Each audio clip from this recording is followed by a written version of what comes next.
our approach to video conferencing. This is Randy Marcotte speaking. You can probably read. And you got Leah Mullinex from Lifesize. She'll tell you a little bit more about herself in a moment, and she's mainly the demo coordinator for today. We had some specific things that we wanted to cover, so I'll help with that agenda. And if you have any questions about why we're so excited about this new approach to video conferencing, let me know. I'm at 516-282-2812. The real headline that you might want to publicize out to your organization, and to other people looking at these videos and the proposals we have in front of you, is that this Icon device and the UVC platform for us is the first time the video conferencing infrastructure is now one unified communications platform. And that can be true for the legacy infrastructure that you may have deployed, whether or not that's from Polycom or Tandberg or even some of the older, still awesome life-size devices. UVC helps power those in a new and unique way, and we're going to cover a little bit of that, but mostly because the price points have come down and the functionality has gone up. We're going to focus on the Icon and what you get by investing in that Icon 600 infrastructure. So, Leah, thanks for taking your time with us today. I know we've got a fairly specific list, and you've got some things you like to cover on the user interface, so I will hand it off to you for any introductions or go-aheads that you'd like to do. So have at it. Yeah, sure. So, hey everyone, my name is Leah Mullinex. I'm a sales demo coordinator for Lifesize, and I'm actually located in our headquarters, which is in Austin, Texas. So what I'll just do is pretty much just dive into the actual endpoint of the Icon and the user interface, and we'll talk about what it has to offer, what kind of connections it makes to certain infrastructure products that we have to offer. So I'll start first with just talking about the remote that you use to actually control the system. So this is the remote, very simplistic. As you can see, there's basically 4 directional keys: up, down, left, and right, and then a middle select button, and then a mute button. So pretty much it allows for you to keep your eyes on the screen and just intuitively control the system without trying to figure out, what button correlates with which function. You can also control the system with the 2nd gen phone, which both Randy and I have on our desks, and I'll use a preset here to zoom down and kind of walk you through this before we shoot over to the user interface of the Icon. But this is our 2nd generation phone, and you can see here it has a really awesome touchscreen panel that allows for you to control the system this way. So you can pull up your directory, you can begin recording and streaming just as we're doing now, share data, presentation from your computer, change the layouts, and I'll walk you through these things on the user interface of the Icon. But this is also just another fantastic way of controlling the system, just in case your remote control sprouts legs and walks away, which sometimes they tend to do. So I'd also add to that, Leah, that you and I are on 220 series devices, and so for those of you tuning into this that have some of the legacy is sort of a tough word to say to products that just shipped a few years ago, but to the 1st gen life-size infrastructure, this phone too works perfectly fine. And so in a lot of our customer deployments where you have a lot of investment in life size, this phone neutralizes the software experience. It is the common denominator, and it's an awesome phone too. So the acoustics of this and the extension mic pods solve some of the other challenges we know we've seen around integration. So with Icon and 220 series units, perfectly fine. Sure thing. And just in case you don't know or haven't seen a mic pod, this is a mic pod here. It's about the size of the hockey puck. So if you have a fairly large room, you can actually kind of daisy chain these mic pods off of the phone to pick up an even greater range of audio. So just as Randy said, we're actually on our 220 series. So what I have done is have my I have my Icon plugged into the back of my Room 220 into one of the inputs. So basically I'm just going to switch my primary input over to the Icon and walk you through the user interface that way. It's kind of the only way to be able to demonstrate that. So let me switch over here and wake my Icon up. So again, for those of you who have kind of those legacy endpoints, you can see that it's quite different. The menu, it's not really menu driven, it's really more icon driven. So you can see at the top, yep, Randy just did it too. You can see I'm just cycling through the different layouts here, or the different tabs, I should say. And these are, this is how you're going to control the system. again. So we'll just walk through, and Randy, you may have more icons and have them populated than I do. But we'll just walk through some of the tabs and kind of talk about the functionality and what they do for you. So starting with the schedule tab, which mine's not populated. Randy's may have his maybe populated, but this is where you'll find, your schedule. Anything involving this endpoint will appear here. And it's kind of works by this application called UVC Manager. And this UVC Manager application is pretty much a management tool. It's going to help you upload your directory, do any sort of software upgrades. And then, of course, it actually will integrate, if you use Microsoft Exchange or Outlook, it will integrate your calendar with, Outlook to your endpoint. So you can actually schedule a meeting via your Outlook calendar, add the endpoint as a resource or a contact, and it will appear underneath your schedule tab. So it's a really cool feature. It also will pop up reminders at the time of the meeting. It'll say, at 9 a.m. you have a meeting. A reminder will pop up. It'll say, this meeting has begun. Would you like to join? And you simply select yes or no. So you can simply select yes, and it's intelligent enough to dial that IP that's registered with that meeting. So again, it's ideal for new users, for those people who may feel intimidated by technology or may not even know what an IP address is. They don't really need to. They can just basically one-touch dial, and then they're able to collaborate on video, just that simple. And then your call tab, pretty self-explanatory. Just as you have on a smartphone, you've got a directory, you've got a recents list, you've got a favorites list. We all have those on our, iPhone or Android. But your directory here, it's, pretty robust, holds up to 100,000 contacts. If you ever have that many people in your directory, it can hold it. But you can scroll over here to the left and a name-based search system appears. From here is where you can actually cycle through and find who you're looking for very quickly. So for example, if I wanted to reach out to Calvin, I just highlight, select his name, and then just choose dial as video. And that way I'm just dialing him as a video, or I can even dial him as a voice call if I want to. So let's go back up here. And then, again, just as you have on your smartphone, you've got a dialer. So a dial pad allows you to manually enter in, an IP address there if you want to.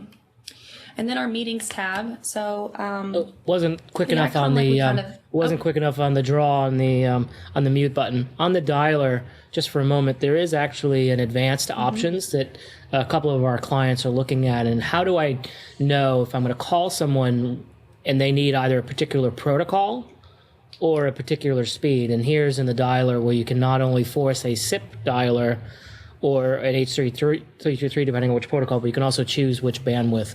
And we know the compatibility is of these devices and manufacturers is one thing, but getting the user to be able to dial them is another.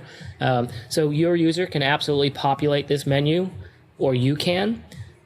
A cleaner way of doing that is if you know that location or they're a part of your organization's commonly dialed locations, add them to the directory so then the user just can find them there and not have to worry about the bandwidth, because you can specify within the directory the protocol and bandwidth that a call is made. Thanks, Leah, for the interruption letting me. Oh yeah, no problem. Yeah, just interrupt whenever in case I miss something.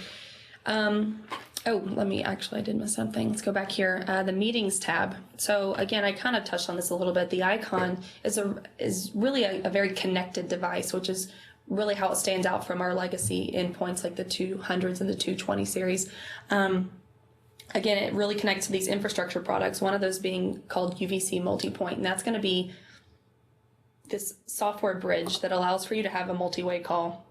So the icon standalone by itself without any connection to any sort of bridge is just a point-to-point system, very much like an Express 200 or 220. It's just no bridging built in. And that's where the UVC Multipoint comes into play. That application on a UVC platform that really allows for you to have any sort of multi-way calls. So if we wanted to bring in an additional caller, we need some sort of external bridging. And this bridge does exactly that. And this meetings tab is where you can actually set up virtualized meeting rooms that will utilize that UVC multipoint bridge, but you just don't even realize it's actually using it. We can make calls that escalate to the bridge. And again, it's just simple enough to where you don't even realize that it's escalating to that bridge and firing it up. You just basically dial who you need to dial. Now, of course, you need to have the correct number of ports available to have however many people you want to dial in. But this meetings tab also helps with that. You can set these kind of virtualized meeting rooms up to have a certain amount of ports always readily available for you to hop in and out of. So, for example, if Randy has a team of 10 that he wants to be able to collaborate on video any time of the day, he can maybe set up a virtualized meeting room that says, Rocket Randy's, room, virtualized room. So all his team always knows that he can always, they can always collaborate on video in that room at any time. So that's kind of set up ahead of time, and you're able to hop in and out of those virtualized rooms. And then presentation, so sharing data, that allows for you to basically do exactly what it says. I can share from my desktop, whether it be a PC or a Mac or a laptop. I can share from third-party devices like a document camera or a smart board. So if I want to share a PowerPoint presentation, Excel spreadsheet, YouTube video, I can definitely do that. If I want to examine some sort of part or chip or object underneath a document camera, manufactured by a company called Wolf Vision, I can actually connect that to my system and be able to examine whatever that object may be in great detail. So you've got those options available. So Lee, I know there's a specific LMS tool, or learning management system, that Lifesize is certified to work with. We've tested to a number of the touch panel devices, and those devices have either HDMI out or VGA out or whatever. Lifesize can take all of that. So when you're in an education environment and you want to video broadcast what you're doing on a smart board of some sort, we can absolutely take that as an input. But I understand, and maybe this is a follow-up item for me, but I understand there are some very specific education verticals that we've integrated with. Do you know anything about those, or is that something I should follow up on? Do you mean as in like, give me an example? So there are some particular touch panels, like MondoPad, that work, but then there are some specific ones that Lifesize is cross-certified for compatibility.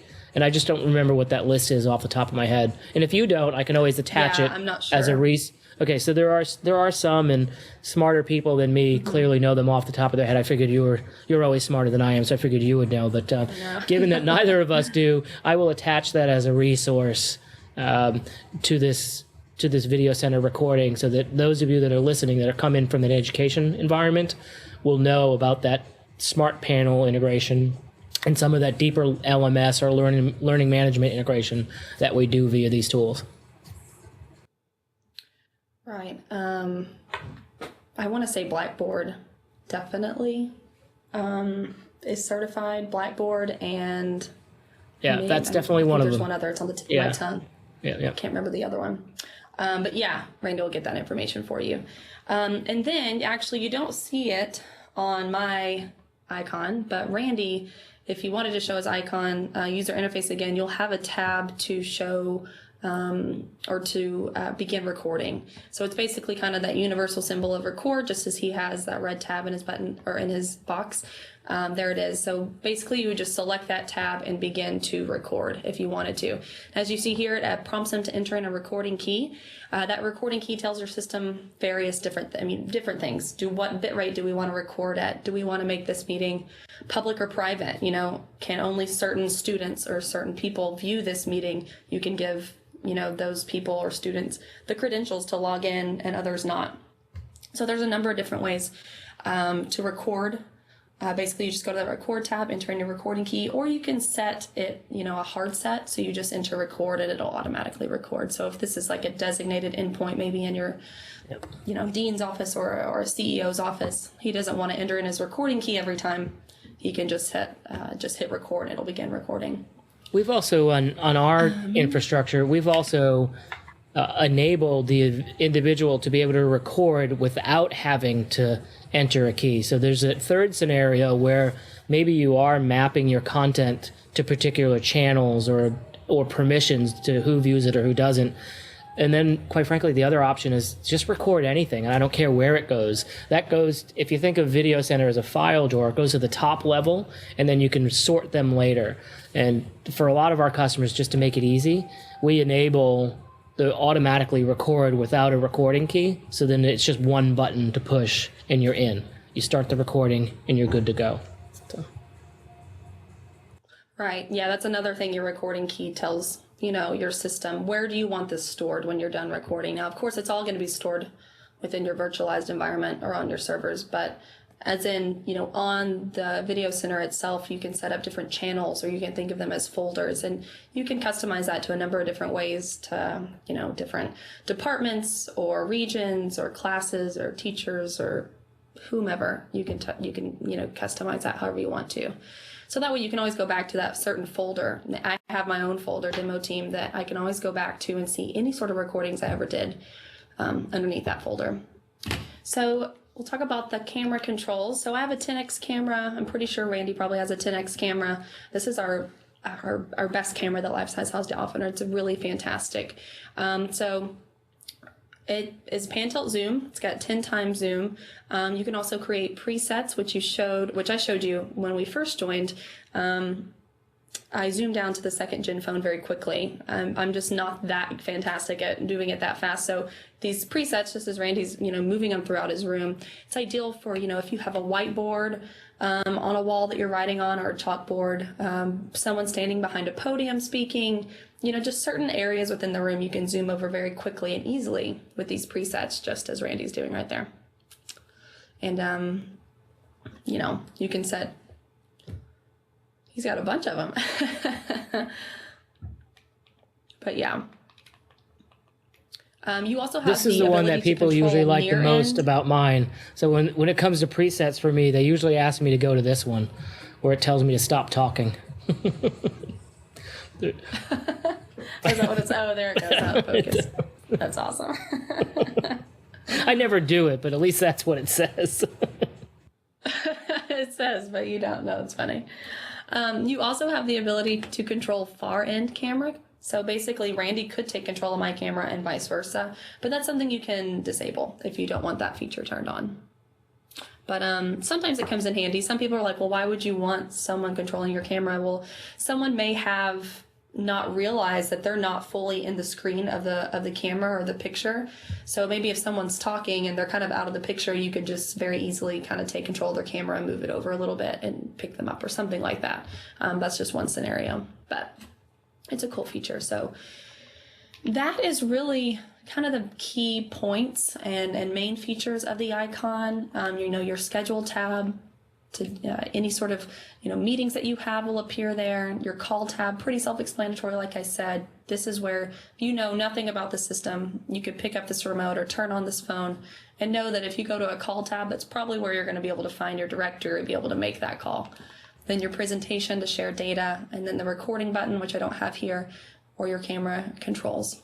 So is there anything more you want me to kind of touch on? Sure. And the reason you don't have the record tab is that box hasn't been integrated with the core video center that does recording. So there's a, if you're not using it, why show it logic to icon, which we really like. That, don't put a record button on the device if it's not capable of recording, because then, and if quite frankly you don't want that device to record, because then your end users are going to try to hit the darn record button and they're not enabled for it. So Lifesize has done a really great job of keeping it simple.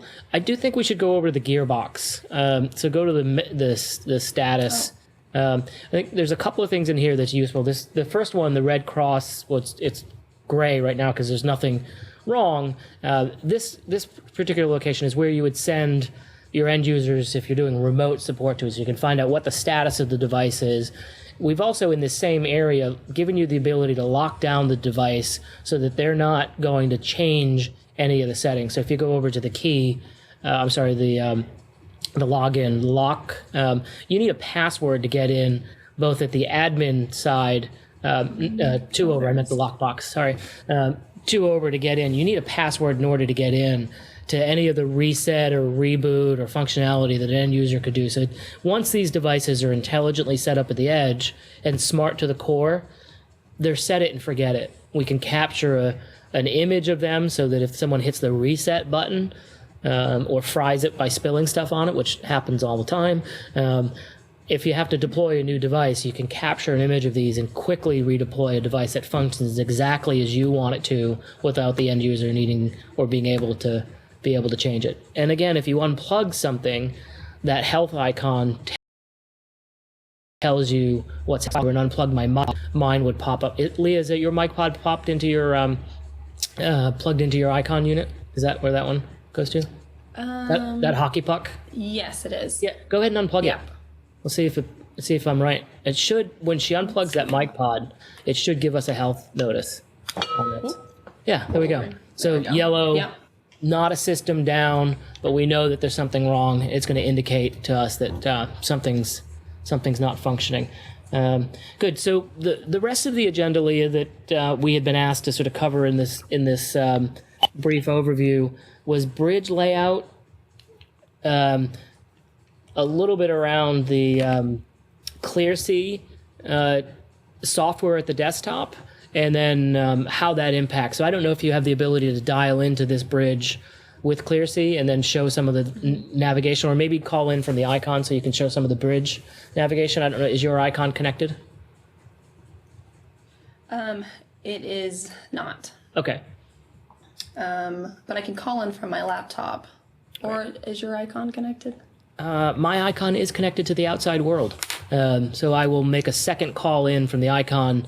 Maybe while I'm getting ready to do that, I'll mute out. If you could bring up the ClearSea software, show a presentation of that, and just give a basic overview of the ClearSea desktop software while I start dialing in from the icon, that'd be great. Yeah, so we'll talk about ClearSea is our mobile solution that works on all iOS devices. It also works on, I believe, 55 plus Android devices, then of course your PC or your Mac. So what I'm going to do is switch my inputs over and show you what the user interface looks like of ClearSea itself. Let me get my computer working here.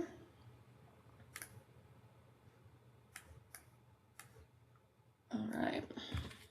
So now I'm just going to show you my laptop. Here we go. And I've already logged into ClearSea, so you can see here kind of my contact list. This is connected to our corporate directory because we have a ton of different conference rooms all over the world, so I have to scroll down here to find actual live people.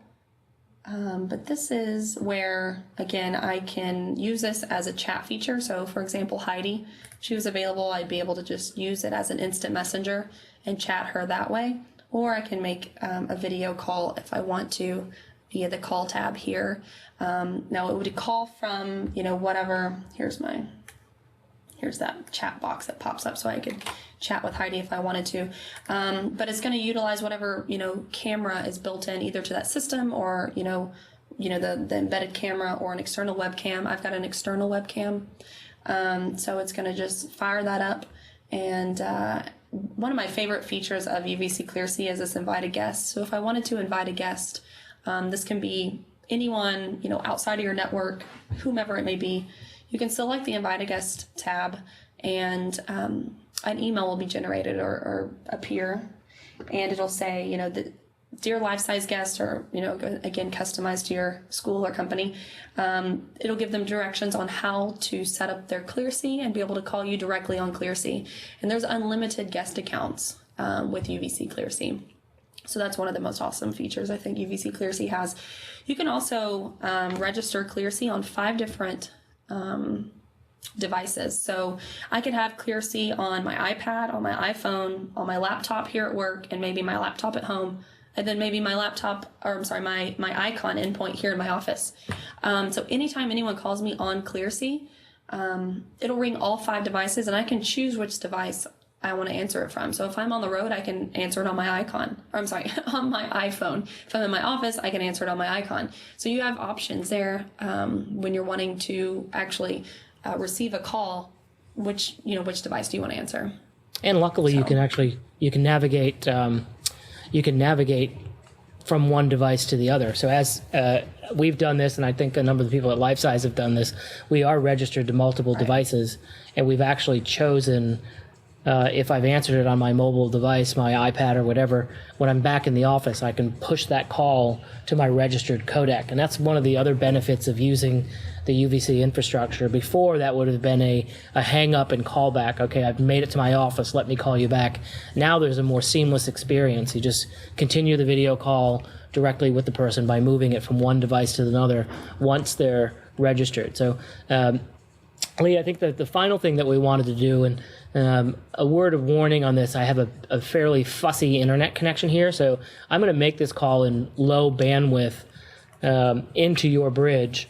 And so the resolution that you end up by getting from me on the recording is going to be a little fussy. But what I'm going to get on the icon unit is a layout option that really helps simplify some of the challenges a number of you have had with bridge calling. So traditional bridge calling is the what's your IP address, what's your passcode, what's your bridge credential, a pound, star. ClearC and the UVC infrastructure lets you register that, so then you can have a unique dialing or a particular location. You can see that on ours. There's the 3 people around the table. So you can have some immediate routing into bridge calls that simplifies it. And then the other traditional problem with bridge calls is the what the hell layout do I use? And the confusion can become very clear when it's like, do I use a layout that's on my remote? And do I change my local view, or do I use a layout that's based on the bridge? So much like you've got on Video Center, you have the ability to change the layout. We want to maintain that ability to do what we call transcoding. We want the ability for the end user to change their experience. And I'm going to move over to inputs and show content. So we want the user, like you, to have the ability to toggle, but we don't want them to have to think about what layout is optimized. So I've got my primary camera, and then the slowness of this other one is because I'm using my icon as content sharing. So by the nature of the delay, that's only because of the content sharing, not because of video. But you want the ability to toggle those layouts like you can do on this video call. When you dial in from the icon, and what we think is very cool about this is all of those are done at the software level instead of the remote control. So let me get in so I can see it, go back to that call. I'm going to have to, you'll get some echo when I dial in because I'm going to be dialed into the same meeting twice. A big video no-no, but I get to do it when I want to. I'm forcing this to a lower bandwidth call. I dial in, dial in, dial in, dial in, I hit mute, I hit mute. Welcome to the conference. And because I'm this cascading.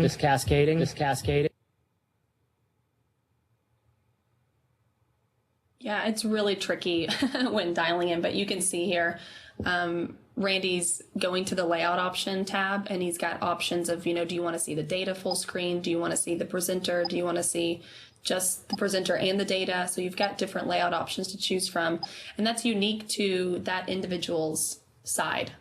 So when you're controlling it just from the software side, from the icon itself, I can sort through different layouts, and maybe I don't care to see Randy, I just want to see his presentation. I can control that. And maybe Randy doesn't need to see his presentation. He wants to see the far end people and kind of their reactions, see if they're paying attention. He can see just them and not his data. So he's got options for that. But there's also a way you can control the layouts via the bridge itself. So if I'm dialed into the bridge, which we are now, the administrator of the bridge can actually change the layouts of that as well. I can show you that really quickly. Since there's only 2 of us on the call, it may not really give the same effect, but this is the actual life-size UVC multi-point administrative side of this bridge. We've dialed into this actual conference room or bridge room here. You can see Randy's dialed in and myself is dialed in. You can see actually what systems we're dialed in on. And then we have options here for layout. So I can actually choose all these different layouts and pick, what I want everyone to view. So this would be something that everyone chooses. And if you wouldn't mind staying on that screen for a second, Leah. So and I knew I was going to get that audio loop because I was, again, coming in from one location twice.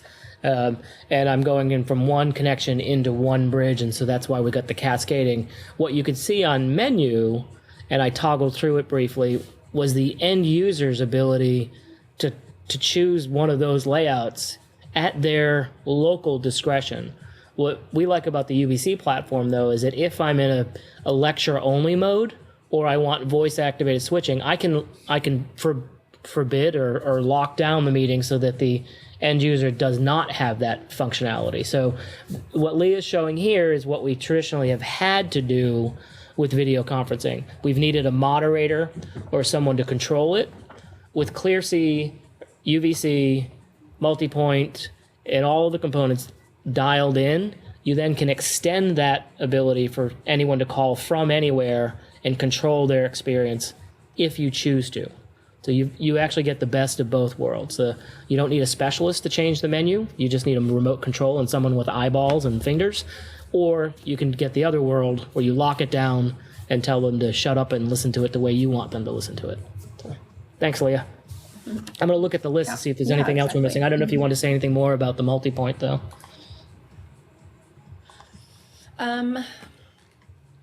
I guess we can just touch that UVC Multipoint also has ports called flex ports, and these flex ports allow for you to kind of lower the resolution and allow more video feeds. So, one flex port is 720p resolution, which is, I believe, what we're doing right now.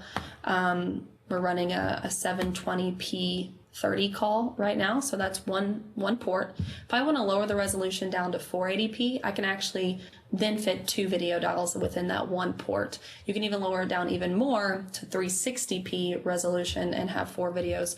So that's what I mean by a flex port. So if you have maybe a lot of ClearC people calling in, they can call in at a very low resolution and not use as many ports. It saves you money, I guess I could say.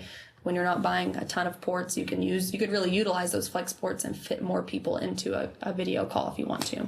Including voice participants, and that's where we often see those flex ports in play, is that you've got 4 people on a video call and we have this experience, but then you have 4 people in a remote workforce where they just need to hear what you see.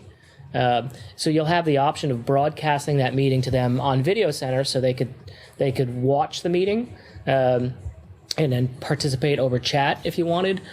Or, quite frankly, you could just have them dial in real time over voice only. They can mute out and do their email or all their multitasking that they want to do, still be part of the meeting, and they get to hear what you see when you're in a call. So the flex ports are very functional when it comes to the voice and video technology coming together. We also integrate nicely to a lot of the VoIP infrastructure, particularly ShoreTel, in a way that is very clean. So for some of you that have looked at this or may look at this, forget about the distance between your video units and your phone system. Lifesize helps tie those two together.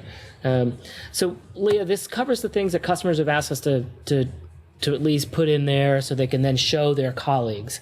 And so that's the call to action for any of you that have looked at this and wanted to get an overview. We're 34 minutes in. We wanted to keep it well under an hour, and we're accomplishing that. But we also wanted to make sure that out of this comes that next step where if you have questions or you want to have an on-site demo or call Leah and touch the technology, we'll enable our video ClearC infrastructure to you so that you can call any of us directly and ask questions over the platform on video. So call me on the phone, which is perfectly fine, but better still, we'll invite you in as a guest, call us on video, and we'll be glad to talk to you about the technology. The last thing I would say, Leah, and I guess that's our sort of wrap-up warning, is that oftentimes people say, I get it, but I'm new to video, so what does all of this jargon mean? So there are a couple of things that we talk about that I just want to make sure people understand at a very high level. And I mention codecs all the time, coder, decoder. It's the actual physical box that the camera and this mic pod talk to. And that's the device that does all of the inbound and outbound video control. And we've made that codec complicated in the past. And one of the things that Lifesize has done is help simplify that by getting to the other thing that we say all the time, this UVC. Well, that's new. So the Universal Video Collaboration, Video Communications, I've heard it called 10 different things, but really what the platform is about that unified video communications. One core that helps simplify who, what, when, and where, and how we make video calls. And that's the platform name, UVC, and to think about that as the structure. But within the structure, there are 4 distinct products. There are a couple others, but most of those services get done elsewhere. So the 4 distinct product: manager. That's your dashboard for what's plugged into your network and whether or not you can manage it or if someone's unplugged it. It's your reporting tool and a compliance tool, software. And for the most part, it's free or fairly reduced because its functionality is minimal. The other piece, which you're seeing here, is Video Center. And that's your own personalized YouTube or education environment, which you can then also embed these videos out to other streaming services. So not only is the real power of that training and compliance and education and development, it's also federation out to other services that do this video. So you've got great cameras and you do great trainings. Why not use Video Center to do that training once instead of 100 times? Your costs go down, and that's the real beauty of Video Center. The next piece, you've seen it already, and Leah did a great job, is the bridge, the multi-point unit. You back up 2 minutes if you want to know what the bridge does, but it is that Brady Bunch layout, people on screen. And then this final piece, ClearSea, you've seen it from the software perspective at the end user. How do I dial in when I want to be behind camera and on a mobile device or a laptop? That's a tiny fraction of what ClearSea can do. The other becomes the routing and gateway and firewall engine that helps all of this tie together. So ClearSea really becomes the firewall gateway intelligence of the UVC platform. And it's the strongest of those 4 legs. It's the strongest component in the platform. And for those of you who don't need a mobility solution, the other great thing about this is there's 2 demo licenses that you can get on ClearSea that stay functional and active and do all of the transit and gateway services that you used to have to pay a buttload of money for. And so if you're not sure you want to use ClearSea, you don't think you want a mobile video infrastructure, fine. Buy the Video Center, buy the bridge, but on those same servers or VMware infrastructures, light up the demo on ClearSea, let it expire, and then you still have 2 very usable ports and a routing engine that functions fully. So it's Life-Size way of saying, look, we know some of the stuff has historically been a challenge. Let's make it simple and let's make it affordable. So, Leah, I hope that's not too much information on the UVC platform, but a lot of our customers wonder, what the hell is it and why do we care? Platform, products under the platform, and it all ties together nicely in a bow. Great. So, anything else, Leah, that you think we may have missed or that we should do? Yeah. I think we covered a lot of it. But again, you guys have questions, you know how to reach Randy. And then I'm always available for another demo if you need something a little more extensive or more in depth. Time with you is always well spent, Leah, so thank you for donating it to us today. And if you've got any questions for Perfect Video Conferencing, you can always reach us at info@perfectvc, video conferencing, perfectvictorcharlie.com. We get a lot of emails to perfecttv.com, and that's not us. I don't know who's getting those emails. And then our main number is 516-282-2880. You can find any of us in the directory, and we look forward to talking to you. Thanks for your time.